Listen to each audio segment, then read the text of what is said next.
This is Jack Fletcher, Media Productions, reporting live and direct in Derby, sponsored by BD8, Ormers UK, Nature First Gym City in Linscow. I'm here with Derby's Ty Mitchell. Ty, how you doing? Yeah, good, mate. You? Yeah, very well, thanks, mate. Thanks for joining us on this glorious Sunday morning. Great to have you here. Cheers, mate. It's good to be here. It's good to be here. So, dismantled Ben Croft at the Motorpoint Arena, I think it was about 3 weeks ago, straight on to Time Fighter in a fortnight's time. How are you feeling for it? Yeah, I'm feeling good.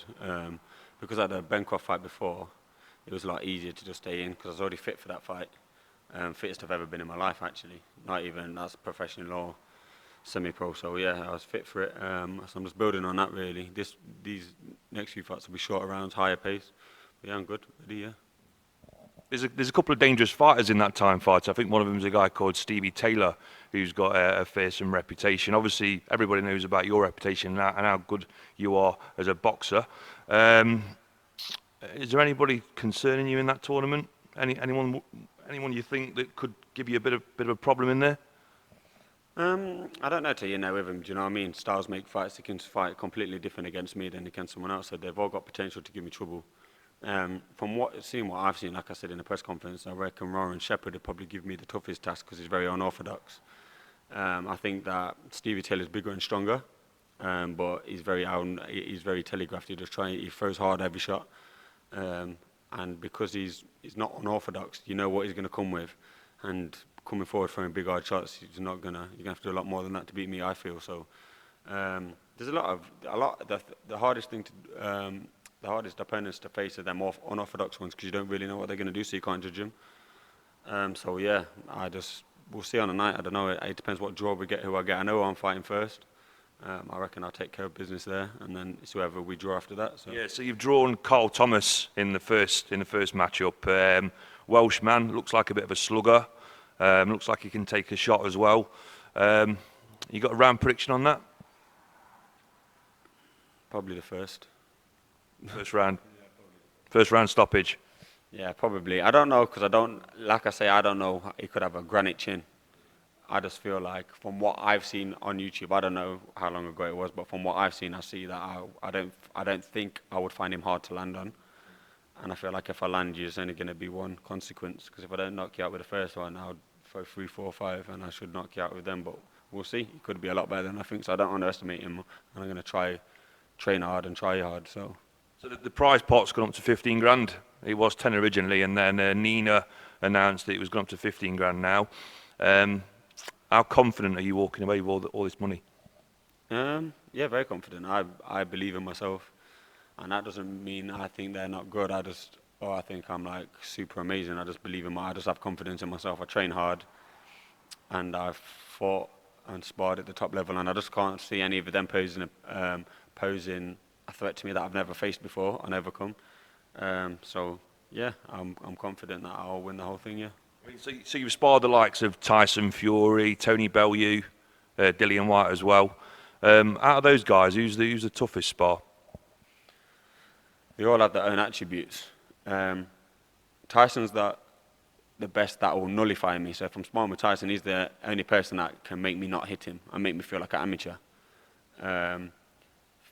Dillian's the most unorthodox, so he'll punch when he'll catch hook. So he's the most dangerous in the fact where I have to be very precise on how I spar him, because if I make a mistake, I'm going to pay. He doesn't, obviously they don't come in there, we're sparring, we don't try and take each other, he doesn't try and smash my head in, and I don't try and smash. But at the same time as we're going there, we're fighting, we're throwing punches, do you know what I mean? So if I make a mistake, I could get knocked out, and he's very you could be like throwing in the middle of a combination and he just start letting off his combination, so he's the most dangerous. Tony Bellew, I find him the most awkward for me because he throws a lot of right hands and left hooks, which is for a southpaw is quite hard. So I just have to slow my pace down and like just judge it. Would you say it's a competitive spar, or because they're at the level they're at, majority of the time would you say that you're on the back foot? No, it's back and forth from both of us. So in sparring, I won't try and take their head off, and they won't try and take my head off. But we go in, it's like a fight. But okay, so we're in there, we're fighting like it's a fight. You're learning. But we're learning at the same time, and there's no like bad intentions. Do you know what I mean? But if we hit each other hard, we don't pull punches.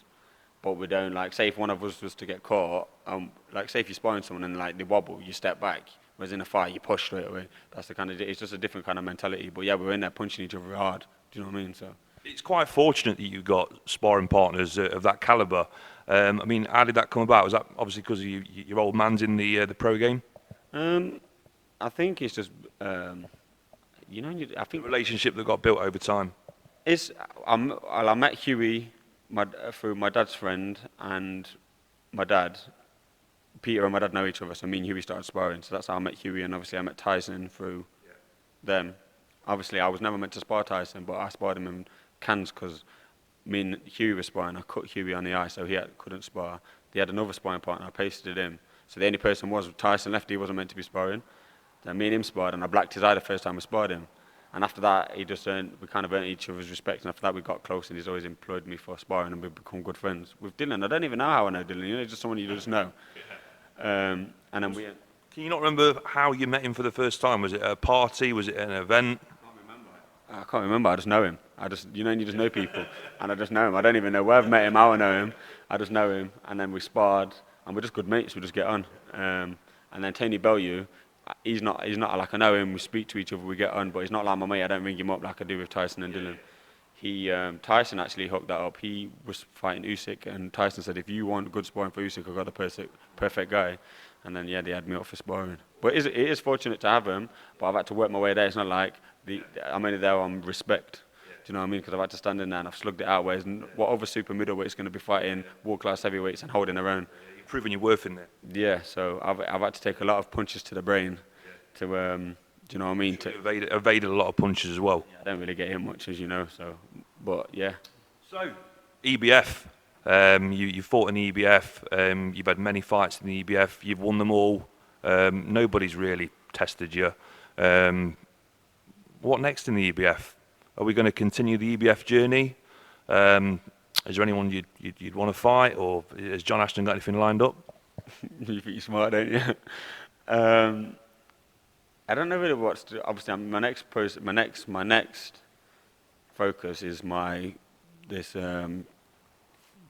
prize fighter. So that's all I'm focused on at the minute. But it does beg the question, what am I going to do after? And the God's honest truth is, right now I don't know. I'll fight anyone. Like I say, everyone's asking for me and Lee Fudge to fight. He's my friend. But if he wants to fight, I'll fight. I'm more than happy to fight. If he doesn't want to take the fight, more than happy to just, yeah. So either way, but I won't back down from it. If that's what they probably want, don't think everyone's saying about weight. I'm not bothered. I'll give away 2, 3, 4, 5 stone. It doesn't matter. I spar heavyweights all the time. Giving away weight is nothing to me. But he might have other plans. He might have another avenue he wants to go down. He might have something in the pipeline. And let him do whatever he wants to do. It's his career. I think he's only got a couple of fights left, so he should finish it how he wants to finish it. There's a massive weight difference as well. Yeah, there's a massive weight difference, but I don't care about weight difference. It doesn't matter to me. I've sparred people that are light and it hard, and I've sparred people that are heavy in it. Like, do you know what I mean? Weight doesn't really make a difference to me. You get in there, you have a fight. Do you know what I mean? I grew up. It's if you're out and about and you put someone in the gym and someone puts it on, you're not going to be like, oh, you're too heavy. You're like, get in there and have a fight. Do you know what I mean?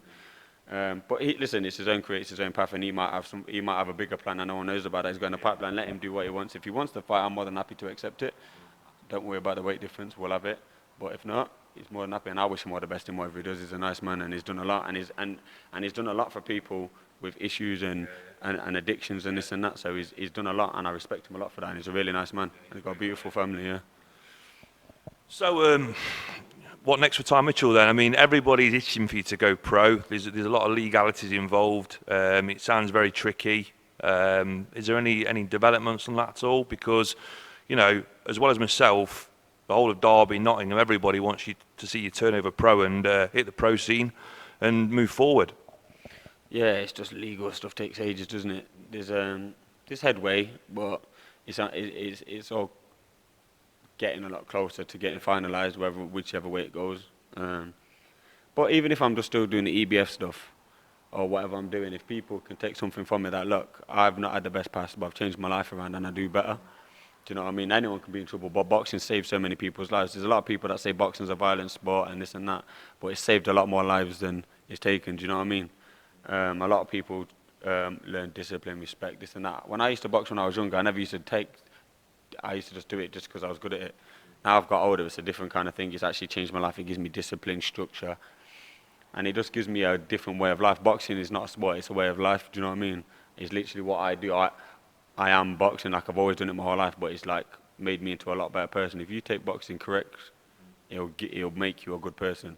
If you disrespect boxing, you're gonna end up the other way. Do you know what I mean? So if what I've done in my past, and if even one kid or one person says, you know what, he's had a bad past, but he's refused to give up and refused to let his past dictate his future and the person he's becoming, then I've done something more. Do you know what I mean? Because I refuse to and loads of people have had bad past, and there's a lot of things I regret, and there's a lot of things that I've done in my past that I'm not proud of, but I'm still here. So if I can make a difference and make a change, then I'm doing something right. Do you know what I mean? And you've got a son, Pharrell. I often see him on your Instagram stories. You look like an amazing dad. Is Pharrell going to be a boxer? He make his own decisions, doesn't he? Do you know what I mean? Me personally, I'd rather him be a doctor or a lawyer, or I'd like to make enough money that he didn't have to go in there, because it is. But I like him. I like him being in the gym. So regardless to whether or not he boxes, I think being in the gym and training is a good thing, because it gives you discipline and structure, and it gives you manners. Does he pick the gloves up and? Yeah. Like he's at that age where whatever daddy does, I want to do. So if I go and do a roly poly, he's gonna follow me and go and do a roly poly. Do you know what I mean? So yeah, he's the best thing that ever happened to me. Do you know what I mean? He changed my life and saved my life. Do you know what I mean? So I owe a lot to him. He doesn't know it, but there's my world right there. Yeah. So time fight, a couple of weeks' time. Can people still get tickets? Yeah. If you want to get tickets, just get in touch, and we'll sort it out. There's more than enough tickets to go around. It could sell out, but as of yet, I think there's enough tickets. So if you want it, don't miss it. It'll be a big event. It'll be a good event, and I hope I get as much support. Because to be honest with you, this is why I always put statuses out saying how thankful I am to people that buy a ticket, because it's not cheap. Life's expensive enough as it is, but people are paying to give your dream a chance. Do you know what I mean? So you have to be. I'll be forever indebted to everybody that's bought a ticket, and it honestly humbles me and really means a lot. So thank you to everyone. And if you could come and support, I'd appreciate it. If you can't afford it, listen. There's a lot of things I can't afford, do you know what I mean? So I appreciate your support regardless. You got any sponsors that you want to thank? Yeah, Adam Smith Smith's Marina Bar always pays for my kit, always helps me. Applied Nutrition, sort out all my supplements. And D-Shoe does my sports massages, and they are really good, like they're the best. Sometimes you come there, you saw this and that, do you know what I mean? And he sorts me out every time, so thank you to all of them. Ty, it's been great talking to you. Thanks for talking to Jack Fletcher Media Productions. Thanks for tuning in. Until next time.